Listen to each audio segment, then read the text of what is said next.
sick angle. Is that look good? Yeah. Yeah. Okay. Right, I feel like you crack on. that bloke on Come Dine with me, and he's got the sieve, and he's like, ah. Come on, England. Christoph would be annoyed if I do that though. Mate, you're here in London. Yep. Big question: what's a better night out, London or Manchester? Oh, I haven't been on many nights out in Manchester, but I would prefer Manchester at the minute. I think I've just got a special place in my heart for it at the minute. Yeah, the Manchester nights out are good. In fairness, needs to get back up there. It's really good. Yeah. But so, how old are you now then, and how much you have invested, Will? I am 24 and now over £40,000 in the stock market, so that's across stocks and shares, ISA, pension, and my previous workplace pension as well. Yeah, that's quality. To have that much already. Yeah. Just think about it, and you get to like 100k, even by the time you're 30, that'll just compound for decades. It's mad, isn't it? Yeah. So how did you actually get, what, like, I guess, prompted you to get started? Was it just, because for me, I feel like I just luckily came across like YouTube videos on investing when I was at uni, nearly 10 years ago now, and I liked finance and I studied economics, and it sort of happened luckily. But obviously a lot of people don't find it for years and years. So what sort of got you into it all? It was the amount of get-rich-quick schemes that I did. So I tried crypto scams, Forex, MLMs, Ponzi schemes, like I did it all. And then finally landed on a good personal finance video. I think it might have Was it one of my ones? It wasn't me. It wasn't. It was. I think it was Damien Talks Money. It might have actually been the Americans. So Ramit Sethi, I think, was probably the first one. Yeah, no, nice. So then what are your main, you said you've got a few accounts. What are the main platforms you use to invest on? Trading 212 currently. I do have an Invest Engine, stocks and shares, ISA as well. Now got an AJ Bell SIP as well. So that's for my limited company. And then I have my workplace pension, but I'm trying to transfer it over to Trading 212. Yeah, nice. Do you actually know what? On SIPs, I did a Q&A recently on my YouTube channel, and there was loads of questions on SIPs. I personally use Vanguard for mine. What made you go with AJ Bell? Because I do actually think whenever I see videos on SIPs, they're always sort of like the best all-rounder. But what made you actually go with them? Because I guess with SIPs, there's fewer options as a limited company.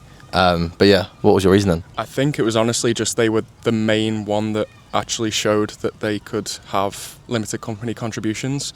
And I know they're a massive brand. They've been around for years and years. And I think the fees were actually lower than Vanguard, but I could be wrong.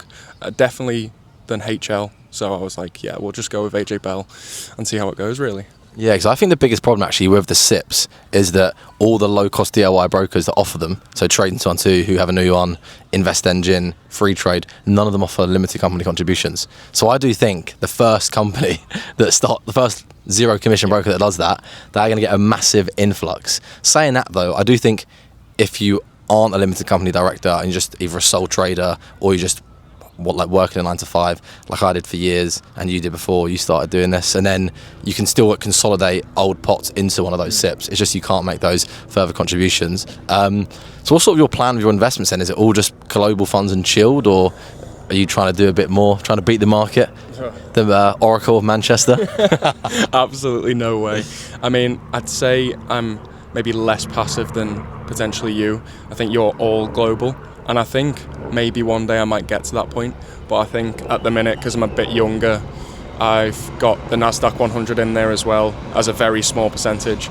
And then the Avantis Global Small Cap. So that's the small cap companies, not just large and mid cap. I'm trying to have like a really nice global mix, not just the global ETF, trying to get the small cap companies in there as well. But I think over time, I will probably shift more towards just global ETFs. Yeah. So wait, what's your split then between so you got the Invesco All World, the Invesco Nasdaq as well, or is it a different Nasdaq? The X-Trackers. Is that one lower fee? Yes. Yeah.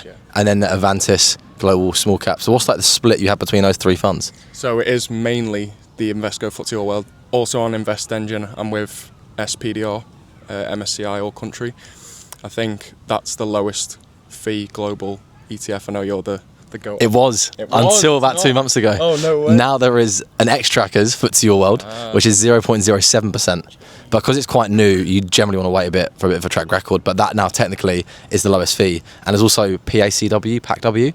That's in the Mundi fund, but it's income only, and that's also 0.07%. Wait, so do you then rebalance? Because I always get a question from people with pies or like investment plans where they have different investments. So I guess what is the split you have between those three funds, and then what do you actually rebalance that, or just let it run over time? I think so. Did I already ask you to split? Not the Oh, okay. So the split is 70% in a global ETF, then 15% in the Avantis small cap, and 15% into the Invesco, the Nasdaq 100. I think rebalancing's a weird one. I think I do have the S&P 500 as well. I haven't sold all my shares yet. I'm still deciding whether to or not, but I think I'm just going to leave my position as it is and kind of just put more money into my pie and just kind of let it work. I'm not really too fussed on the whole rebalancing thing. I think it'll sort itself out because I've still got 40 years of investing, and yeah, over time that's going to change and shift a lot. Mate, I reckon like 75 years of investing for you. You'll be getting to 100 soon. Hopefully. No, that all sounds good. I'm trying to think of the next thing to ask you. That was a long first clip, by the way. How long have we been going for? Yeah, that was great. 5 minutes. We'll do another 5 minutes. Yeah, that's fine. So I thought we were like 20 minutes in there because the time just flies. Yeah. Okay. So am I right in saying that you started more with US funds like the S&P, and now you've gone to global?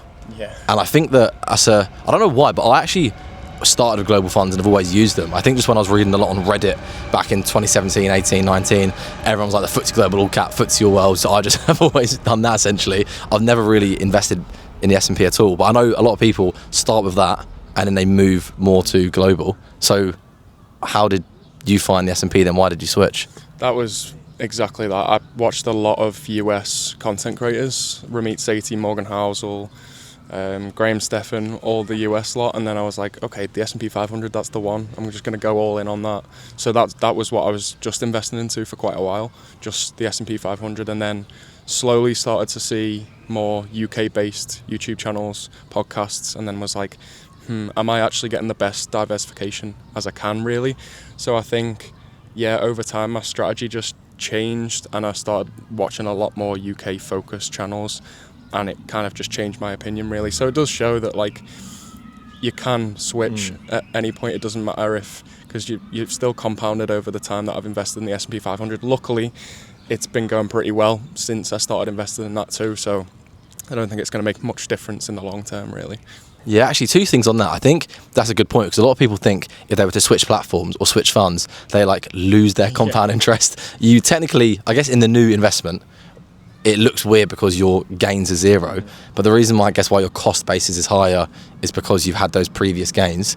I always find it funny to talk about this one because obviously Warren Buffett is like, all you need is an S&P 500 fund. So I'm like, well, no, you need a global fund. So it's like a funny one to talk about. I feel like the Americans are a bit more maybe patriotic with it, and I guess America is still the biggest and best economy. I mean, the way that I think about it is that's still 60% of a global fund.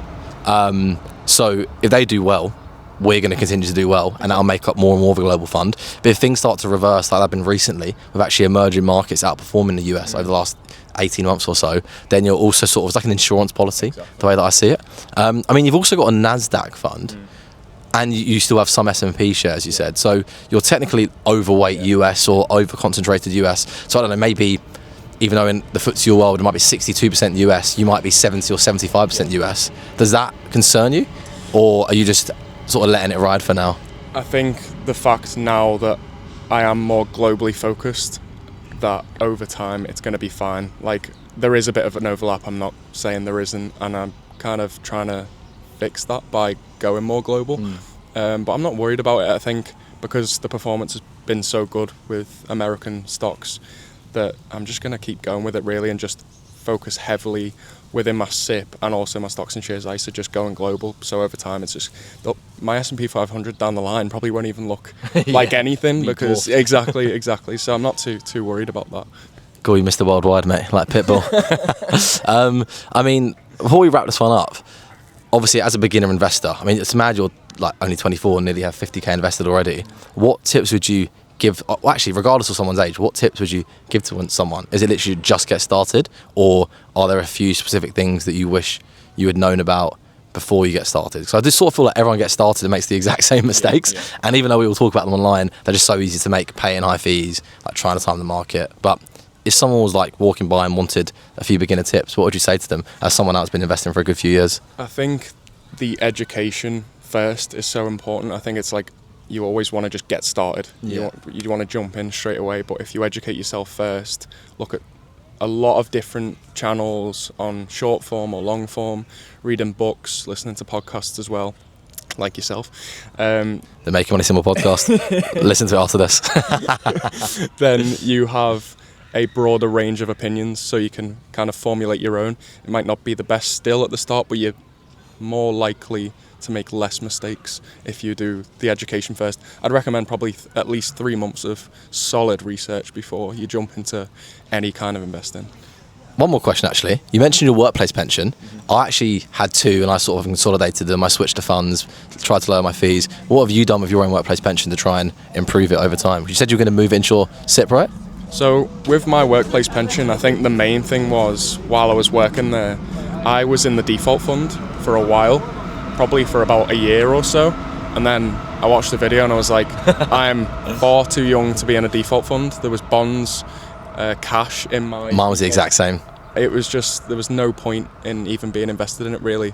And the high fees as well. So I was just like, let's switch to the adventurous fund.